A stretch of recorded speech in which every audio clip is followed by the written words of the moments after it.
किसी भी व्यक्ति के मन की बातें जानने के लिए 3 सबसे आसान तरीके होते हैं, लेकिन इन तीनों तरीकों को समझना बहुत ही आवश्यक है। जो व्यक्ति इन तीनों तरीकों को समझ जाता है वह किसी के मन की बातों को समझ सकता है। बहुत समय पहले की बात है, एक छोटा सा गांव था। उस गांव में 2 भाई रहा करते थे।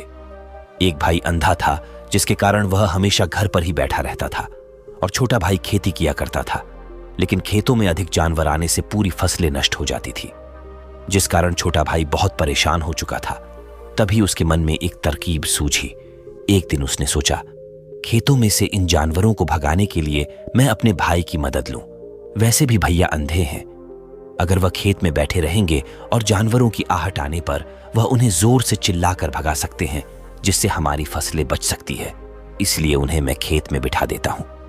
यह सब सोच विचार करने के बाद उसने अपने खेत में ही एक छोटी सी छप्पर तैयार की और अपने अंधे भाई को उस खेत में बैठा दिया और उनसे कहा, भैया, यदि कोई जानवर की आहट आपको सुनाई दे तो आप जोर जोर से चिल्लाना। यह सुनकर वह जानवर यहां से भाग जाएगा और हमारी फसलें नष्ट होने से बच जाएगी। अंधा भाई अपने छोटे भाई की बात मान लेता है और उस दिन से खेत में ही रहना शुरू कर देता है। जब भी किसी जानवर की आहट उसे सुनाई देती तो वह तुरंत जोर जोर से चिल्लाना शुरू कर देता, जिससे वह जानवर उसके खेतों से भाग जाते थे। ऐसा करते करते कई दिन बीत चुके थे। तभी एक दिन उसके खेत में एक हिरण भागता हुआ आता है और वह खेत के बांध को गिरकर वहां से भाग जाता है। लेकिन इस हिरण का पीछा करते हुए एक राजा भी उस खेत में आ पहुंचा। तभी राजा की नजर उस अंधे आदमी पर पड़ती है। राजा उस व्यक्ति से कहता है, देखो, मैं यहां पर एक जानवर का पीछा करते हुए आया हूं। क्या तुमने उस जानवर को यहां पर देखा है? इस पर वह भाई कहता है, हे महाराज, मैं तो अंधा हूं, मैं भला किसी जानवर को कैसे देख सकता हूं? लेकिन मैं आपको इतना जरूर बता सकता हूं कि जो जानवर मेरे खेतों में से होकर भागा है वह आपके लायक नहीं है। आप उसके पीछे अपना समय क्यों बर्बाद कर रहे हैं? राजा उस अंधे व्यक्ति की बात सुनकर अचरज में पड़ गया। यह सोचने लगा कि आखिर यह तो अंधा है, फिर इसे कैसे पता कि जिस हिरण को मैं तलाश रहा हूं वह हिरण मेरे लायक है ही नहीं? अंधा व्यक्ति मुझे कैसे बता सकता है? तभी राजा उस अंधे व्यक्ति से कहता है, कहीं तुम मुझसे झूठ तो नहीं कह रहे हो? एक तरफ तुम कहते हो कि तुम अंधे हो और दूसरी तरफ तुम यह भी कह रहे हो कि जो जानवर यहां से भागा है वह मेरे लायक नहीं है। इस पर वह अंधा व्यक्ति कहता है, हे महाराज, जिसे आप एक हिरण समझ रहे हैं, असल में वह एक हिरण नहीं है, बल्कि वह एक हिरनी है और वह भी गर्भवती है। और जहां तक मुझे जानकारी है, मैंने कभी किसी राजा को गर्भवती हिरनी का शिकार करते हुए नहीं देखा है, और इसी कारण मैं आपसे यह कह रहा हूं कि वो हिरनी आपके लायक नहीं है। यह सुनकर राजा और भी अचरज में हो गए।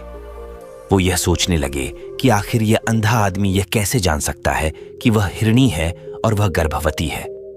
राजा कुछ देर सोच विचार करने के बाद अपने सेनापति से कहते हैं, सेनापति जी, मुझे वह जानवर जिंदा चाहिए, क्योंकि मुझे यह पता करना है क्या वह हिरनी है और क्या वह गर्भवती है, क्योंकि यह अंधा आदमी बहुत विश्वास के साथ कह रहा है और मुझे इस बात की पुष्टि करनी है।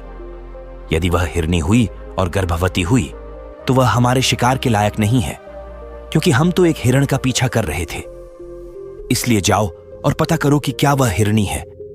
सेनापति राजा से आज्ञा लेकर आगे की ओर चल पड़ा और कुछ देर बाद जब वह वापस लौट कर आया तो वह राजा से कहता है, हे महाराज, इस अंधे आदमी ने जो भी बातें कही है वह बिल्कुल सही है। वो एक हिरनी ही है और वह गर्भवती भी है। यह सुनकर राजा आश्चर्यचकित रह गए। उन्हें समझ नहीं आ रहा था कि आखिर अंधा आदमी कैसे पता कर सकता है कि वह जानवर एक हिरनी है और तो और वह गर्भवती है। भला एक अंधा आदमी यह कैसे देख सकता है, यह कैसे जान सकता है? आखिर इसे यह कैसे पता चला? ऐसे कई सारे सवाल अब राजा के मन में उठने लगे। अब राजा ने यह ठान लिया था कि मुझे इस बात की गहराई तक पहुंचना ही है कि आखिर यह अंधा आदमी कैसे जानता है कि वह जानवर एक हिरनी है। यह सोचकर राजा उस अंधे आदमी के पास जाता है और उस अंधे आदमी से कहता है कि देखो, मैं यह तो नहीं जानता कि तुम सचमुच अंधे हो या नहीं, लेकिन मैं तुमसे एक बात जानने आया हूं। क्या तुम मेरे सवाल का सही सही जवाब दोगे? यह सुन अंधा आदमी कहने लगा, हे महाराज, आप जो कुछ पूछना चाहते हैं मुझसे पूछ सकते हैं, मैं आपको बिल्कुल सच सच जवाब दूंगा। इस पर राजा कहते हैं, देखो, एक तो तुम कहते हो कि मैं अंधा हूं और दूसरी तरफ तुमने ये बता दिया कि जिस जानवर का पीछा मैं कर रहा हूं वह एक हिरणी है और तो और वह गर्भवती भी है। आखिर तुम्हें यह कैसे पता चला? तुम्हारे खेत में और भी तो जानवर आते होंगे और भी तो जानवर यहां से गुजरते होंगे, फिर तुमने यह कैसे अंदाजा लगाया? तभी वह अंधा व्यक्ति राजा से कहता है, हे महाराज, आप जिस हिरणी का पीछा कर रहे थे वही हिरणी जब मेरे खेत में आई, उसकी रफ्तार और उसके भागने की आहट से मुझे यह एहसास हो चुका था कि वह एक हिरणी है और मेरे खेत की जो बांध है वह बहुत छोटी है, उसकी ऊंचाई ज्यादा नहीं है। यदि कोई हिरण होता तो उस बांध को आसानी से लांघ जाता, लेकिन वह हिरनी इस बांध को गिराकर भागी है। यदि वह इस बांध को छलांग लगाकर पार करने की कोशिश करती तो इससे उसके बच्चों का खतरा होता, और इसी बात से मैंने यह पता लगा लिया कि वह गर्भवती है। इस कारण वह ज्यादा ऊंचाई तक छलांग न लगाकर मेरे खेत की बांध को गिराते हुए भाग गई। इस पर राजा के मन में एक और प्रश्न उठा। राजा ने कहा, किंतु तुम्हें कैसे पता चला कि वह एक हिरणी ही है? और भी तो कोई जानवर यहां पर आ सकते हैं। इस पर वह अंधा व्यक्ति कहता है, हे महाराज, मैं पूरा दिन सुबह शाम यहीं पर बैठा रहता हूं और मेरी सुनने की शक्ति बहुत तेज है। मैं यह जान सकता हूं कि कौन सा जानवर मेरे खेत में आया है और उसी के आधार पर मैं जोर जोर से चिल्लाता हूं ताकि वह मेरे खेत से भाग जाए और मेरे खेत की फसलों को नष्ट न कर पाए। राजा उस अंधे आदमी का यह जवाब सुनकर पूरी तरह से संतुष्ट हो चुका था। वह मन ही मन यह सोच रहा था कि आदमी भले ही अंधा हो, लेकिन यह तो बहुत ज्ञानी मालूम पड़ता है।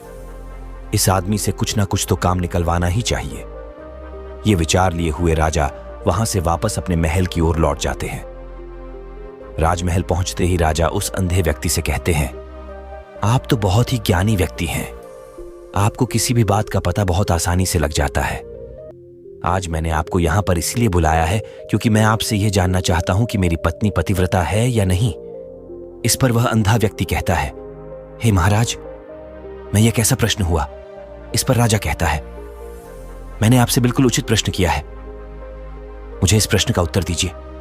इस पर वह अंधा व्यक्ति कहता है, हे महाराज, ये सारी बातें जाने दीजिए। आपकी शादी को इतने साल बीत चुके हैं और अब आप ये बात क्यों जानना चाहते हैं? आपके मन में ऐसे प्रश्न क्यों उठ रहे हैं? इस पर राजा जिद करते हुए कहता है, देखिए, आपको मुझे इस प्रश्न का उत्तर तो देना ही होगा। यदि आप मुझे इस प्रश्न का उत्तर नहीं देंगे तो मैं आपको मृत्यु दंड दे दूंगा। राजा के मुख से यह बात सुनकर वह अंधा व्यक्ति कहता है, हे महाराज, यदि आप इस प्रश्न का उत्तर चाहते हैं तो इसके लिए आपको मेरा एक काम करना होगा। राजा कहता है, बोलो, मुझे क्या काम करना होगा? इस पर व्यक्ति कहता है, इसके लिए आपकी पत्नी को मेरे साथ कमरे में अकेले रहना होगा। उस अंधे व्यक्ति की यह बात सुनकर राजा पहले तो क्रोधित हो जाता, लेकिन फिर कुछ सोच विचार करने के बाद वह उस व्यक्ति की बात मान लेता है और अपने सेनापति को आदेश देता है, सेनापति जी, इस व्यक्ति को और मेरी पत्नी को एक कमरे में कुछ देर के लिए अकेला रहने दे। सेनापति बिल्कुल वैसा ही करता है। अब राजा की पत्नी और अंधा आदमी एक कमरे में बंद हो चुके होते हैं।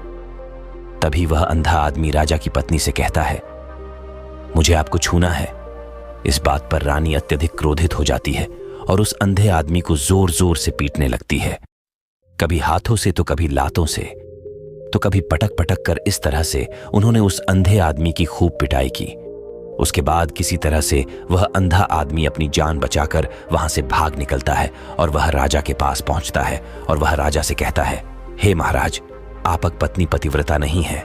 यह बात सुनकर राजा अत्यधिक क्रोधित हो उठता है और राजा अपनी तलवार निकालकर सीधा अपनी पत्नी की ओर जाता है और क्रोधित होकर वह अपनी रानी से कहता है, रानी जी, आज मैं जो भी सवाल आपसे करने वाला हूं उसका मुझे सच सच जवाब दीजिएगा, और यदि आपने एक शब्द भी झूठ कहा तो मैं आपका अभी के अभी सर काट दूंगा।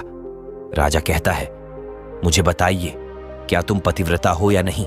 इस पर रानी कहती है, हे महाराज, आप भले ही मुझे जान से मरवा दीजिए, लेकिन मैं पतिव्रता नहीं हूं। राजा यह बात सुनकर बहुत खुश हुआ, क्योंकि उसे अंधे आदमी ने जो भी कहा था वह बिल्कुल सच था। यह बात सुनकर तुरंत ही राजा उस आदमी के पास पहुंचता है और आकर उस अंधे आदमी से कहता है, तुम्हें कैसे पता चला कि मेरी पत्नी पतिव्रता नहीं है? इस पर वह अंधा आदमी कहता है, हे महाराज, बहुत सीधी सी बात है। मैंने तो आपकी पत्नी से बस इतना ही कहा था कि मुझे आपको छूना है, और इस बात पर वह इतना क्रोधित हो उठी कि उन्होंने गुस्से में आकर मुझे लात घूंसे से पीटना शुरू कर दिया। और भला कोई औरत किसी गैर मर्द को कैसे छू सकती है? लेकिन उन्होंने ना आव देखा न तब देखा, बस लात घूंसे से मुझ पर बरसना शुरू कर दिए। यह भी तो एक छूना ही हुआ। एक पतिव्रता नारी कभी भी पराये मर्द को नहीं छूती। जब मैंने उसे छूने के लिए कहा था, वह उस वक्त मुझे मना कर सकती थी, लेकिन उन्होंने तो मुझे पीटना शुरू कर दिया, और देखते ही देखते उन्होंने मेरे पूरे शरीर को छू लिया। आप ही बताइए, ऐसी स्त्री भला पतिव्रता कैसे हो सकती है? इस पर राजा कहता है, तुम तो बहुत ही ज्ञानी हो। अच्छा ठीक है, चलो तुम मेरे एक प्रश्न का और जवाब दो। यदि तुमने मुझे इस प्रश्न का सही सही जवाब दे दिया तो मैं तुम्हें यहां से जाने दूंगा। आगे राजा उस अंधे आदमी से करता है कि तुम मुझे यह बताओ, क्या मैं सच में अपने पिताजी का बेटा हूं या फिर किसी और का?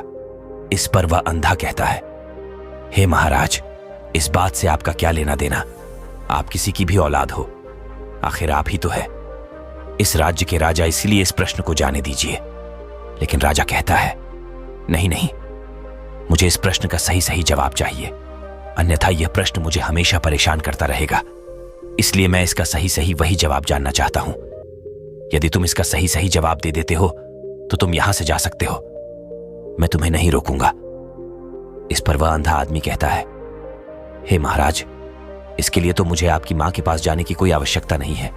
मैं आपको अभी यही बता सकता हूं कि आप किसकी औलाद है, लेकिन उससे पहले मैं चाहता हूं कि आप मुझसे एक वादा करें कि आप मुझ पर क्रोध नहीं करेंगे। राजा ने कहा, मैं तुमसे वादा करता हूं कि मैं तुम पर क्रोध नहीं करूंगा। इसके बाद वह अंधा आदमी राजा से करता है, हे महाराज, आप हैं तो अपने ही पिता के पुत्र, लेकिन आप पर एक कंजूस सेठ की छाया है। यह बात सुनकर राजा बहुत क्रोधित हो उठा और वह तुरंत तलवार निकालकर अपनी मां के पास जा पहुंचा। वह वहां पर पहुंचने के बाद अपनी मां से कहता है, मां, मुझे सच सच बताइए, क्या मैं अपने ही पिता का पुत्र हूं या नहीं? यदि आपसे मुझे सही सही नहीं बताया तो मैं यहीं पर अपने प्राण त्याग दूंगा। मुझे बताओ, क्या सच है? इस पर उस राजा की मां कहती है, बेटा तू है तो अपने ही पिता का पुत्र, लेकिन तुम्हारे ऊपर एक कंजूस सेठ की छाया है। जब मैं बाहर नहाने के बाद अपना मुंह आईने में देख रही थी, तभी उसे कांच के पीछे मुझे कंजूस सेठ नजर आता है और उसी की छाया तुम पर लग चुकी है। यह सुन राजा बहुत खुश हो जाता है और वह तुरंत वापस उस अंधे आदमी के पास पहुंचता है और उस अंधे आदमी से कहता है, तुम्हें यह कैसे पता चला कि मुझ पर एक कंजूस सेठ की छाया लगी हुई है? इस पर वह आदमी कहता है, हे महाराज, आपने मुझसे कई सारे सवाल पूछे, इनका जवाब मैं आपको सही सही दिया है। यदि कोई और राजा होता तो मुझे इसके बदले में बहुत सारे इनाम मिल चुके होते, लेकिन अब तक आपने मुझे कुछ नहीं दिया है।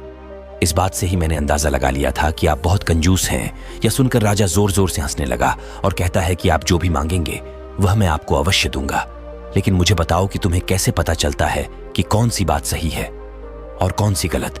तुम किसी भी बात का इतना सटीक और सही जवाब कैसे दे पाते हो? इस पर वह अंधा आदमी कहता है, हे महाराज, मैं तो वैसे ही अंधा हूं। यदि मेरी आंखें होती तो मैं किसी के भी मन की बातें सरलता से जान लेता कि एक भाषा होती है और यह भाषा मनुष्य के शरीर के व्यवहार के रूप में देखी जा सकती है। उसकी आंखों से, उसके होठों से, उसके काम करने के तरीके से, उसकी क्रियाओं से पता किया जा सकता है कि उसके मन में क्या चल रहा है। उसके आधार पर हम किसी के भी मन की बातें जान सकते हैं, लेकिन मैं तो अंधा हूं, मैं देख नहीं सकता, इसीलिए मैं क्रियाओं से देखता हूं। यदि मुझे कोई बात जाननी हो तो अगले आदमी को कुछ काम देना होता है, जिस पर वह व्यक्ति किस प्रकार काम करता है, किस तरीके से इस काम को करता है, उसके आधार पर ही मैं यह पता कर पाता हूं कि उसके मन में क्या चल रहा है। तभी वह राजा कहता है, इसका अर्थ क्या हुआ कि मैं किसी के मन की बातें जान सकता हूं? इस पर वह अंधा आदमी कहता है, हे महाराज, अवश्य आप किसी भी व्यक्ति के मन की बात जान सकते हैं, किंतु उससे पहले आपको अपने ऊपर काम करना होगा, और वह काम अपने मन को शांत करना, अपने मन को वर्तमान में लाना होगा, जिसके लिए मैं आज आपको 3 तरीके बताने वाला हूं, और ये तीनों ही बहुत ही आसान और सरल है, किंतु है, हे महाराज, उससे पहले आपको एक काम करना होगा, अपने मन को एकाग्र करना।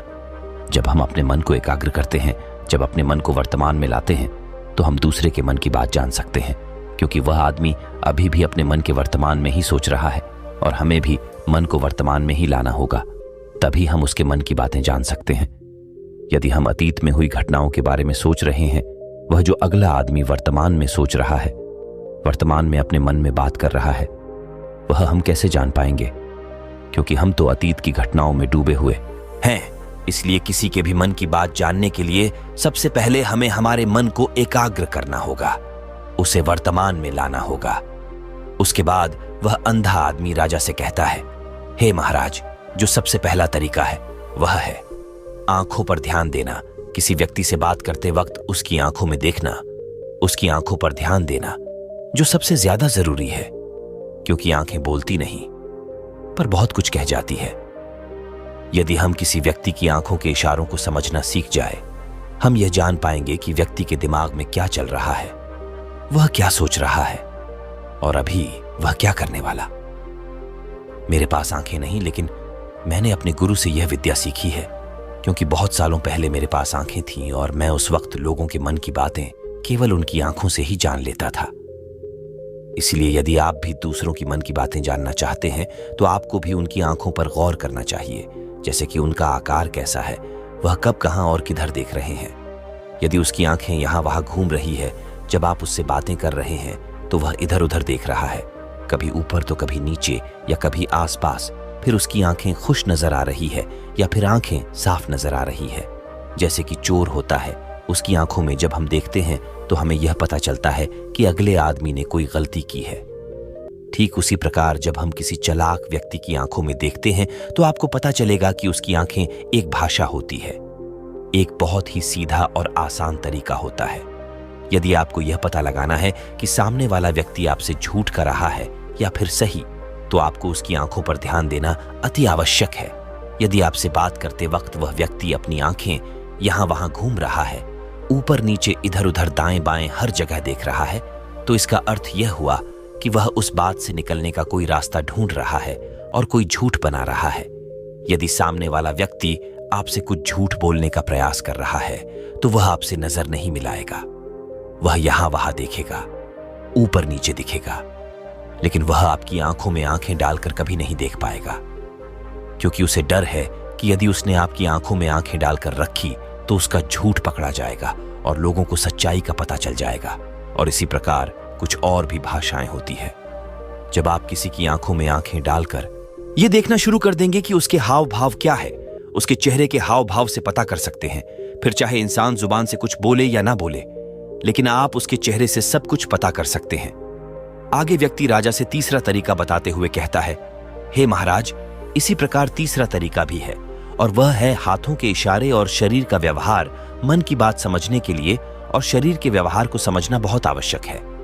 कोई व्यक्ति जब बात करता है तो आपने देखा होगा कि हाथों को हिलता रहता है, अपने हाथों से इशारा करता रहता है, बातों के साथ साथ अपना शरीर का जो व्यवहार है उसको भी पूरा उपयोग करता रहता है, जिससे हमें यह पता चलता है कि वह व्यक्ति हमारी बातों पर कितना ध्यान दे रहा है और उसके मन में क्या चल रहा है। शरीर के व्यवहार को देखने के लिए हाथों को एक दूसरे से मसलता रहता है। ऐसी बहुत सी क्रिया होती हैं, उस पर हमें ध्यान देना अति आवश्यक है। मन की बात को समझने के लिए हमें शरीर के व्यवहार को भी समझना होता है। यदि हम इन 3 तरीकों को सही तरीके से ध्यान देकर अच्छे से समझ सकते हैं, यदि आपको किसी के मन की बातें जाननी है तो उसको उसकी आंखों पर, उसके चेहरे पर, उसके शरीर के हाव भाव को और उसके हाथों को ध्यानपूर्वक देखना और समझना होगा, जिससे आप यह समझ पाएंगे कि आखिर उसके मन में क्या चल रहा है और वह क्या सोच रहा है। लेकिन उससे पहले आपको अपने मन को एकाग्र करना होगा, शांत करना होगा और अपने मन को वर्तमान में लाना होगा। तभी आप उस व्यक्ति की इन सभी क्रियाओं पर ध्यान दे पाएंगे, उन्हें समझ पाएंगे। अन्यथा आप यदि अतीत की घटनाओं में व्यस्त है, भविष्य की योजनाओं में व्यस्त है, तो आप उस व्यक्ति के हाव भाव पर कभी ध्यान नहीं दे पाएंगे और ना ही आप कभी समझ पाएंगे कि आखिर उस व्यक्ति के मन में क्या चल रहा है, वह क्या सोच रहा है। आपने देखा होगा कि ऐसे कई संत महात्मा हैं जो बहुत ही शांति से आपको देखते हैं, और आपको देखकर ही यह बता देते हैं कि आपके मन में क्या चल रहा है, आप उनसे क्या जानने आए हैं। इसका प्रमुख कारण यही है कि वह आपको समझ सकते हैं, आपकी मन की बातें जान सकते हैं, क्योंकि उनका मन एकाग्र है, शांत है, और यही कारण है कि वह आपके मन की बातें बहुत सरलता से समझ जाते हैं। दोस्तों, कहानी अगर अच्छी लगी हो तो चैनल को लाइक और सब्सक्राइब जरूर करें। धन्यवाद।